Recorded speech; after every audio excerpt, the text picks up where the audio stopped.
Political news, sports news, crime news કે તમારા રાજ્યના સમાચાર, તમારા શહેર, તમારી આસપાસ બનતા ભ્રષ્ટાચાર, હવે દરેક ખબર પર રહેશે અમારી નજર. અમે બનીશું તમારો અવાજ. દરેક સત્ય, દરેક સમાચાર જે જનતા સાથે જોડેલી હોય.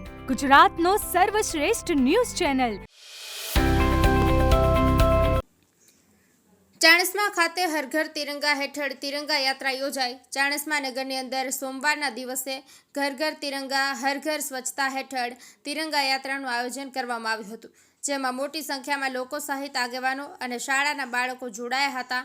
તિરંગા યાત્રા નગરપાલિકાથી નીકળી અને Chanasma police station, bus station અને મુખ્ય બજારોમાંથી નીકળીને પરત નગરપાલિકા આવી હતી, જેમાં શાળાના બાળકો સહિત આગેવાનો હાથમાં તિરંગો લઈને ડીજેના તાલ સાથે જોડાયા હતા. કાર્યક્રમમાં ધારાસભ્ય દિનેશજી ઠાકોર, ભાજપના વિનયસિંહ ઝાલા, ચાણસ્મા તાલુકા ભાજપ પ્રમુખ કિરણભાઈ જાની, ચાણસ્મા શહેર પ્રમુખ જય પટેલ, નગરપાલિકા પ્રમુખ પ્રતીક્ષાબેન, નરેશભાઈ પરમાર સહિતના આગેવાનો તથા મામલતદાર નવીનભાઈ નાઈ, નાયબ મામલતદાર મહેશભાઈ, ચીફ ઓફિસર ચાણસ્મા પીઆઈ સહિત પોલીસ સ્ટાફ, નગરપાલિકા સ્ટાફ અને અધિકારીઓ તથા કર્મચારીઓ જોડાયા હતા, જેમાં દેશભક્તિનો રંગ રંગાયો હતો.